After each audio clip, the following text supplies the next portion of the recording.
La dernière fois que j'ai testé des astuces culinaires avec l'IA, certaines m'ont vraiment impressionnée. Alors aujourd'hui, j'ai trouvé tout un nouveau lot de ces astuces folles de l'IA pour voir si elle est vraiment devenue plus intelligente ou si elle continue à proposer des trucs complètement ratés avec assurance. Vous savez combien j'aime la pâtisserie, mais cette astuce avec l'IA est l'une des plus étranges que j'ai vues. Je suis la mayonnaise. Remplacez l'huile par de la mayonnaise dans un gâteau au chocolat. J'apporte du moelleux et du fondant, sans aucun goût de mayo. Quelque chose dans l'idée d'utiliser de la mayo dans mes pâtisseries ne me semble pas normal. Même si je sais que c'est principalement fait d'huile et d'œufs, j'ai juste l'impression que ça a sa place dans un plat salé, pas dans un gâteau au chocolat. Mais on va tester ça. Et pour que ce soit facile, je vais juste utiliser un mélange à gâteau en boîte ici. Et on va être très scientifique. Je dois tout mesurer avec précision. 448 divisé par 2, tu obtiens 224. Et tu prends le reste. J'espère que c'est bien 224. Waouh, un sachet pèse autant. Je n'ai eu que 217 au final. Alors disons simplement qu'ils ont tous les deux 220. C'est comme une différence d'une cuillère à café. Donc je dirais que c'est plutôt bien. Je vais donc préparer ça selon les instructions sur la boîte. Chaque bol va recevoir un œuf et 1/3 de tasse d'eau. Maintenant, la seule différence ici, c'est que je vais ajouter de l'huile à notre témoin.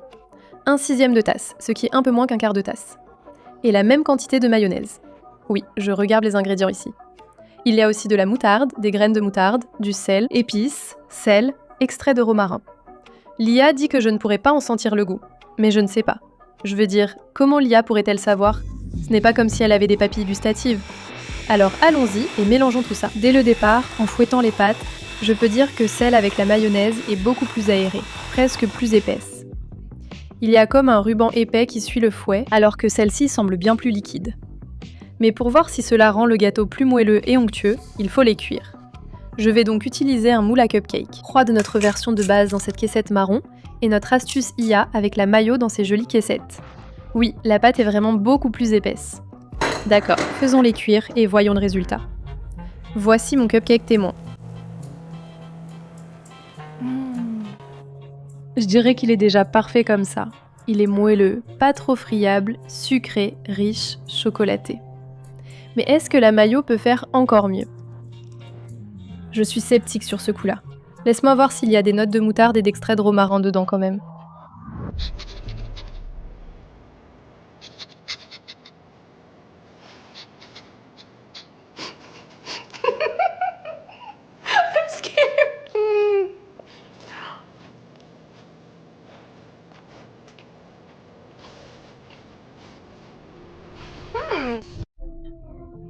Il y a un goût bizarre. J'arrive pas vraiment à dire ce que c'est, mais c'est pas chocolaté et délicieux comme celui-ci. On dirait un gâteau qu'on aurait laissé au frigo toute la nuit et qui aurait pris un peu le goût du frigo. C'est exactement le goût de ce cupcake. Mais au niveau de la texture, je dois dire qu'il est plus riche, comme un brownie fondant. Je crois juste que j'aime pas le goût de la mayo, même s'ils disent qu'on ne le sent pas. Oui, il y a de petites notes de quelque chose qu'on peut sentir dedans. D'une certaine façon, je n'aime pas avoir une saveur mystérieuse et bizarre dans mon cupcake au chocolat qui pourrait ressembler à celle du frigo. Donc je vais rester à la méthode classique pour faire des cupcakes au chocolat et je donne à cet Aeslop 5 sur 10. On a fait des œufs brouillés de la mauvaise façon, apparemment. Et la prochaine fois qu'on fait des œufs brouillés, l'IA conseille d'ajouter un quart de cuillère à café de fécule de maïs mélangé à un peu de lait avant de battre vos œufs brouillés. Vous ne cuisinerez plus sans cette astuce. Retirez-les du feu avant qu'ils aient l'air complètement cuits. La chaleur finira la cuisson. Juste avant de servir, versez un filet d'huile d'olive sur le dessus. Une touche aromatique et brillante digne d'un restaurant. Partagez ça avec la personne avec qui vous prenez le petit déjeuner. D'habitude, je fais mes œufs brouillés nature, sans lait, sans crème, ni rien d'autre. Je trouve que c'est la meilleure façon de les préparer. Mais pour leur donner une qualité digne d'un restaurant, je vais comparer la recette d'œufs brouillés de l'IA à celle de ma chère Ina Garten, parce que ces œufs sont censés être super crémeux et délicieux aussi. Donc on va d'abord préparer la recette de la chef professionnelle, qui consiste simplement à prendre 2 œufs, un peu de lait ou de crème légère, du sel, du poivre, et on fouette le tout. Ces recettes de petit déjeuner sont emblématiques, donc je ne vais pas douter de cette recette une seule seconde. Mais l'IA pense qu'on doit ajouter de la fécule de maïs à tout le mélange pour le rendre bien crémeux. J'ai l'impression que ça va faire des grumeaux. J'ajoute 1/4 de cuillère à café avec un peu de lait. Il n'a rien dit sur le sel et le poivre, donc je vais juste fouetter. La fécule de maïs semblait bien se mélanger aux œufs. Je ne vois aucun grumeau de fécule de maïs qui flotte. Donc je suppose qu'on va les cuire. Alors, pour les œufs brouillés d'Ina, elle dit de faire fondre un peu de beurre à feu moyen doux. Ensuite, on verse les œufs et on les laisse reposer pendant environ 20 secondes. Ensuite, je dois doucement ramener les œufs des bords vers le centre avec une spatule en caoutchouc pour former de larges courbes souples. Oh, regardez ces rubans! Et puis l'excès de liquide va simplement s'épaissir et cuire dans ce délicieux beurre. Et comme dans les instructions de l'IA, on doit retirer la poêle du feu quand les œufs sont encore légèrement brillants, car ils finiront de cuire avec la chaleur résiduelle. Et voilà l'exemple A. Maintenant, pour la version de l'IA, il n'est pas précisé de cuire les œufs dans un type particulier de beurre, mais je vois une noisette de beurre sur leurs œufs brouillés. Donc je suppose qu'ils en ajoutent d'une manière ou d'une autre, mais je vais simplement chauffer ma poêle. Et comme je ne veux pas que ça colle complètement, je vais juste en mettre un petit peu. Retirez-la du feu avant qu'elle ne paraisse cuite. Pour rendre les œufs dignes d'un restaurant, j'ajoute un filet d'huile d'olive pour les faire briller. Comme au restaurant, je les assaisonne de sel et de poivre. Essayons donc notre version de référence. Les œufs tout seuls ont l'air jolis et moelleux, pas desséchés. C'est beurré et délicieux, pas besoin de ketchup. Voyons ce que fécule de maïs et huile d'olive apportent à nos œufs. Waouh! Il y a toujours un joli tremblement et c'est moelleux. Et en les comparant côte à côte, celui d'Inagarten a l'air un peu plus plat, tandis que celui-ci garde un peu mieux sa structure. Goûtons-le.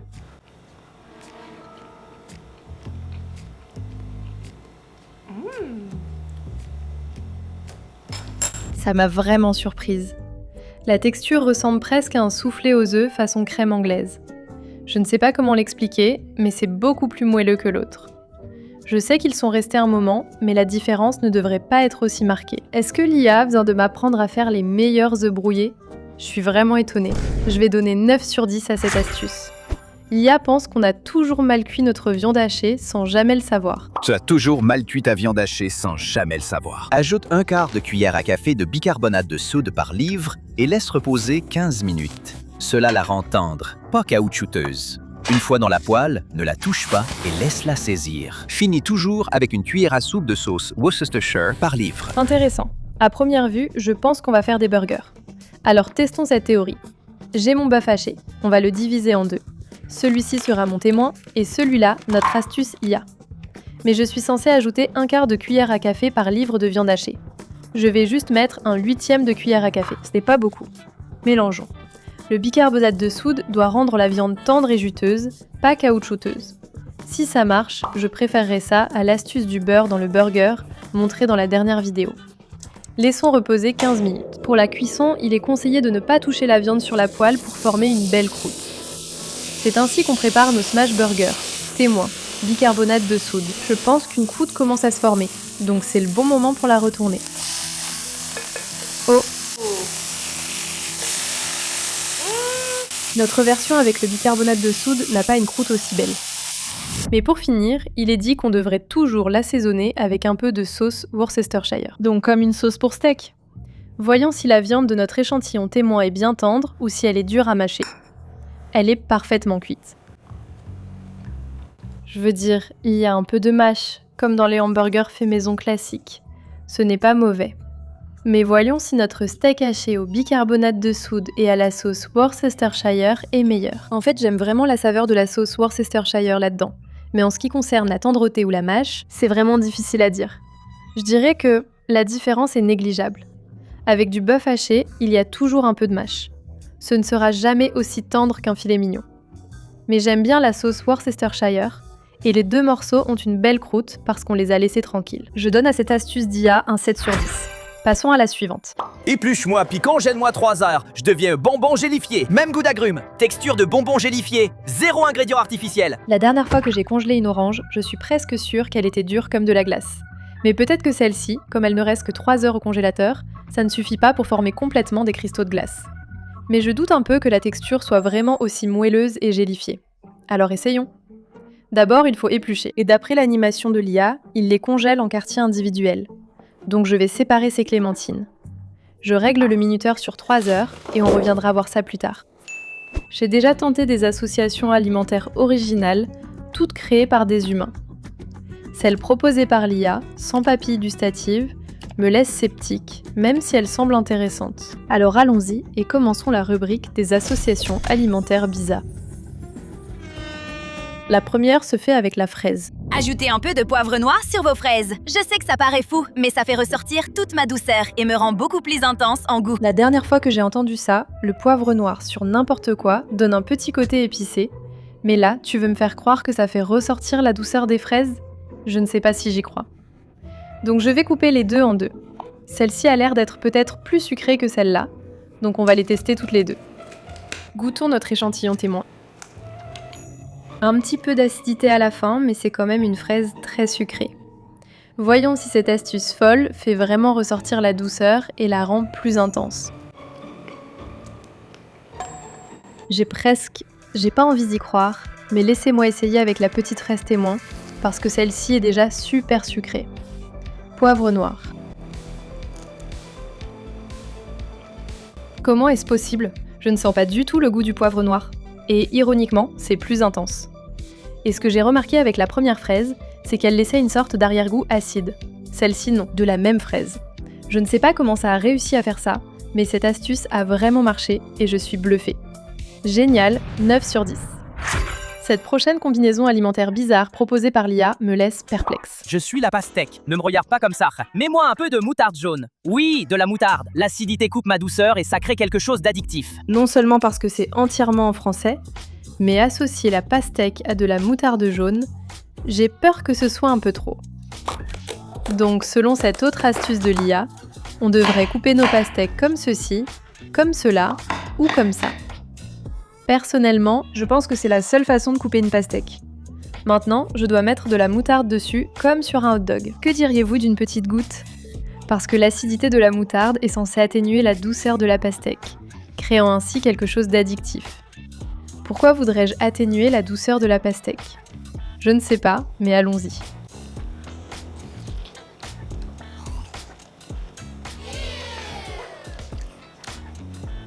Mon cerveau ne sait pas trop comment réagir en ce moment. Je ne sais toujours pas quoi en penser parce que, littéralement, ça a juste le goût de la moutarde sur de la pastèque. On goûte d'abord la moutarde acidulée, puis la pastèque, c'est toujours sucré.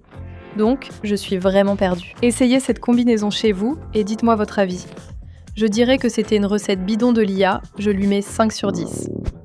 Celle-ci semble peut-être trop belle pour être vraie. Je suis du chocolat noir. Associez-moi au cheddar raffiné. La mer, le salé et le crémeux, c'est comme le caramel au beurre salé. Pourtant, on en parle peu. On n'en parle pas, car ce n'est peut-être pas vrai. Je ne sais pas. Ça paraît un peu tiré par les cheveux, mais le chocolat noir avec du cheddar raffiné est censé lui donner un goût plus caramélisé. Voici un chocolat noir à 70%, et je suppose que je vais l'essayer avec une tranche de cheddar raffiné. C'est un sandwich au chocolat et au fromage. Voyons si l'amertume, le côté salé et l'onctuosité donneront vraiment un goût du caramel salé. Je ne sais pas. Tout ce que je ressens, ce sont des textures différentes. Le fromage est mou, un peu salé, mais il ne se mélange pas du tout bien avec le chocolat parce qu'il est trop dur. Ça laisse quand même un arrière-goût salé. Pour moi, ça a juste le goût de fromage au chocolat sans caramel salé. Essayez cette combinaison bizarre et dites-moi votre avis, mais je trouve que ça ne marche pas vraiment. Je donne à cette AI Slop une note de 4 sur 10. Celle-ci me laisse un peu perplexe parce qu'écoutez ça. La prochaine fois que vous mangez du pain grillé beurré, ajoutez du sel et de la cannelle. Cela réduit le sucré et rend le tout irrésistible chaque matin. La prochaine fois que j'ai du beurre et du pain grillé, il faudrait que je saupoudre de la cannelle et du sel, parce qu'apparemment cette combinaison est censée atténuer le côté sucré. Mais je suis un peu confuse parce que d'où vient vraiment ce côté sucré ? La dernière fois que j'ai vérifié, le beurre et le pain grillé ont simplement le goût du beurre et du pain grillé. C'est plutôt du côté du salé, c'est la confiture qui sucre le tout. Mais l'IA semble avoir un autre avis. Essayons et voyons si j'en aurai envie chaque matin. Je ne crois pas avoir déjà goûté de la cannelle avec du sel et je ne suis pas sûre d'apprécier cette combinaison.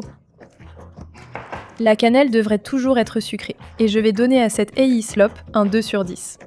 Cette dernière combinaison alimentaire bizarre pourrait rattraper le reste parce que... Pressez du citron vert et saupoudrez de la poudre de piment sur votre mangue. L'acidité et le piquant font exploser ma douceur. Je peux voir comment ça pourrait être bon. C'est un peu comme un tiny maison. Mais testons-le. Voici ma mangue. Je vais la noter comme dans la vidéo de Lia. Haha, magnifique. Maintenant, pressons un peu de citron vert dessus et saupoudrons de poudre de piment. Voyons si ça fait exploser la saveur de la mangue. Le citron vert rend ça très juteux et la poudre de piment n'est pas forte. Je comprends pourquoi on aime ce mélange. Voici donc notre dernière combinaison alimentaire étrange. Mais ce n'est pas vraiment bizarre. 9 sur 10. Mais le reste peut partir, d'accord. Ça fait 3 heures. Voyons si ces tranches d'orange donnent cette texture de bonbon gélifié sans arôme artificiel. Je crois pour le goût, mais la texture gélifiée et moelleuse, je ne sais pas.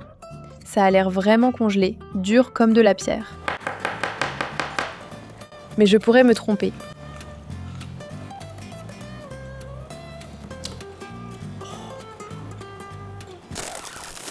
On est dans un frigo. Mais si par texture gélifiée et moelleuse, on veut dire comme ces affreux oursons en gélatine congelée, je dirais que c'est complètement bidon et que ça n'a absolument pas marché. C'est plus glacé qu'autre chose. Il y a un peu de moelleux, mais ce n'est certainement pas une friandise moelleuse, gélifiée ou élastique. Cette astuce obtient 3 sur 10. Faire du riz a toujours été un mode de vie, mais Lia pense qu'elle peut rendre mon bon riz encore meilleur. Alors on va tester cette théorie. Je veux du riz léger, pas collant. Faites-le griller au beurre 2 minutes avant l'eau. Chaque grain reste séparé avec un goût que le riz nature n'a pas. Mais ensuite, j'ai trouvé cette autre vidéo d'Ia qui me crie dessus. Wow! Wow, tu ne m'as pas rincé. Cette eau, c'est de l'amidon. Rince-moi ou je deviens une bouillie collante. D'accord, je vais rincer le riz. Tu devrais le rincer de toute façon. Et bien sûr, on doit rincer notre riz jusqu'à ce que l'eau soit claire. Mais ensuite, pour que notre riz soit léger au lieu d'être collant, je devrais faire griller le riz à sec avec du beurre comme ça pendant 2 minutes. D'accord, j'ai ajouté le beurre. Maintenant, il fond. J'ai essayé d'égoutter autant d'eau que possible après l'avoir lavé, mais il en reste encore un peu. Et tout colle un peu à la poêle, donc je vais juste laisser reposer pendant 2 minutes à partir de maintenant. D'accord, voyons à quoi ça ressemble. C'est bien doré et ça ne colle pas autant, mais je vois un peu de brunissement sur mon riz. Je ne sais pas quel goût ça va avoir. Alors je vais ajouter l'eau maintenant. Wow. Et on va laisser cuire. D'accord, l'eau s'est évaporée, donc je vais juste couvrir et on va le laisser finir de cuire à l'arrière. Notre riz est prêt et bien chaud. Voyons s'il est bien aéré ou s'il fait des paquets. D'accord.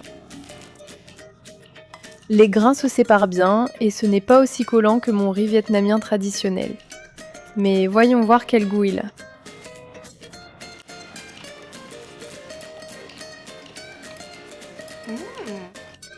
Je peux vraiment sentir le goût beurré et cette petite note grillée d'avant. Et même si je pense que ça ferait un beau riz pilaf, je ne suis pas sûre que ma grand-mère vietnamienne approuverait. Mais il y a plus d'une façon de faire du riz, alors je vais donner à cette astuce d'Ia une note de 8 sur 10. Mais je vais remettre ça sur le feu pour le garder au chaud. Si vous voulez la purée de pommes de terre la plus crémeuse de votre vie, Envie d'une purée ultra crémeuse? Faites chauffer un bloc de fromage à la crème et ajoutez-le avant d'écraser les pommes de terre. Résultat onctueux garanti, tout le monde voudra la recette. patate. Je ne sais même pas si je peux faire confiance à Lia, si elle ne sait même pas dire patate correctement. Donc, pour faire de la purée de pommes de terre, j'ajoute généralement du beurre et du lait. Mais d'après l'animation, ce n'est pas très clair parce que c'est déjà écrasé. Donc, je suis censée ajouter le bloc de fromage à la crème avec ces ingrédients ou juste le fromage à la crème? Je vais simplement faire ce qu'on m'a dit. Je dois d'abord réchauffer le bloc de fromage à la crème au micro-ondes. D'accord, il est bien mou, je vais l'ajouter. Je vais mélanger un peu pour que ce soit plus facile à écraser.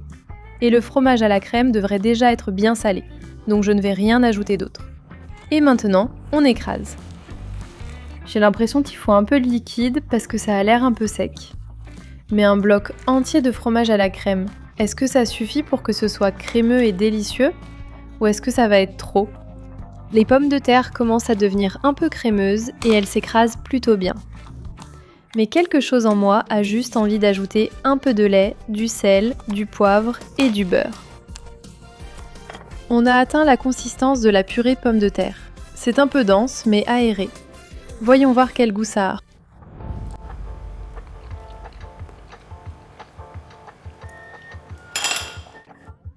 Je ne pense pas que quelqu'un va me demander cette délicieuse recette parce qu'elle a vraiment besoin d'être retravaillée.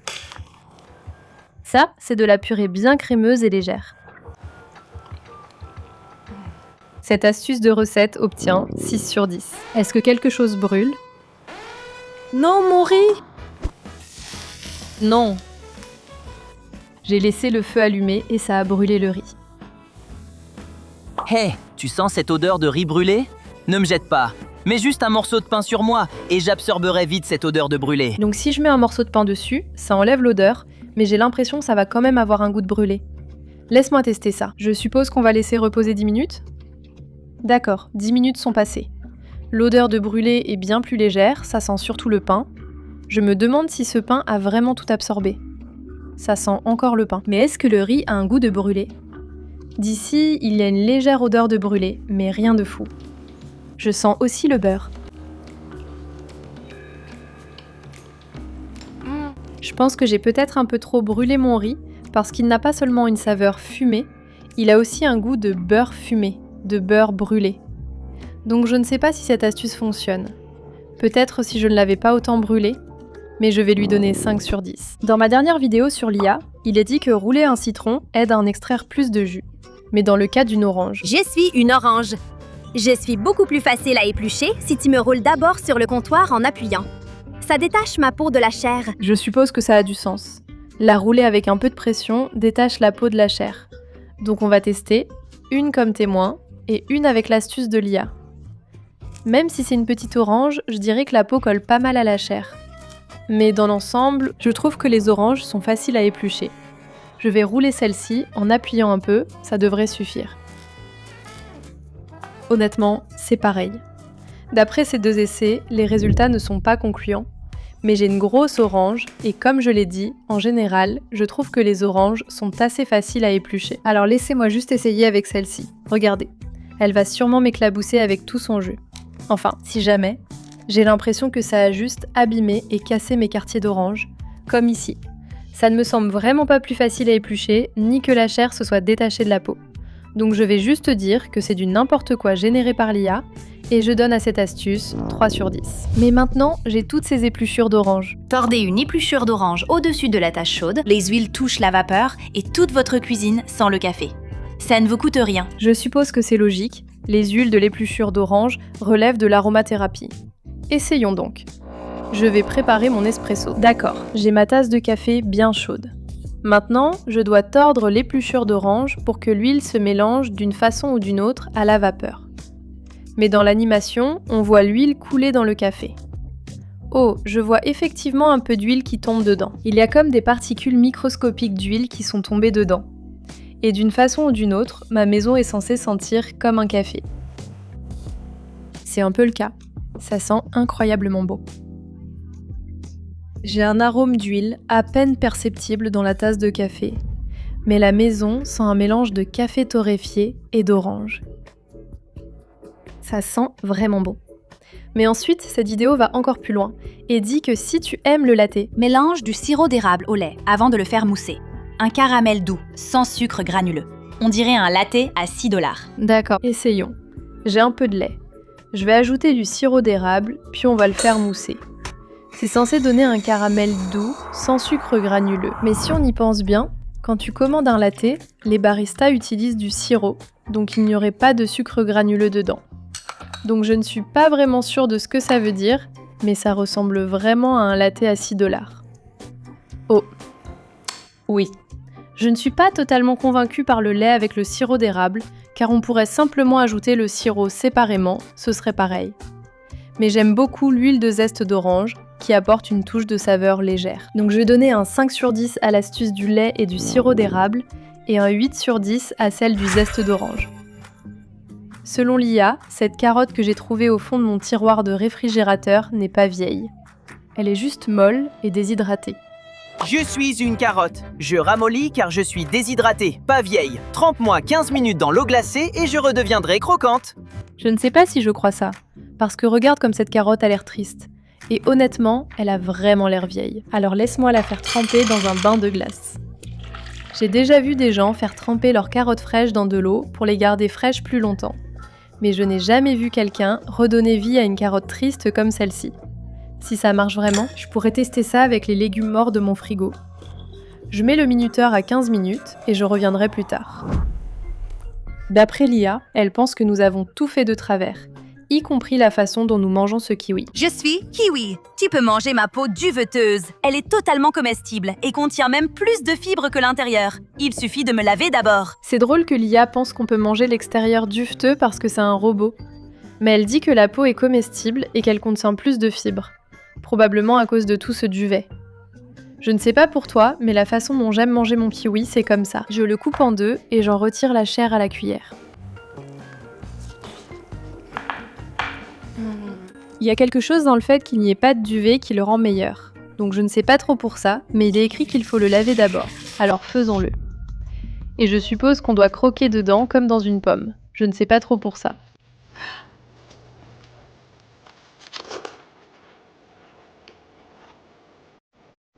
En fait, ce n'est pas si mauvais.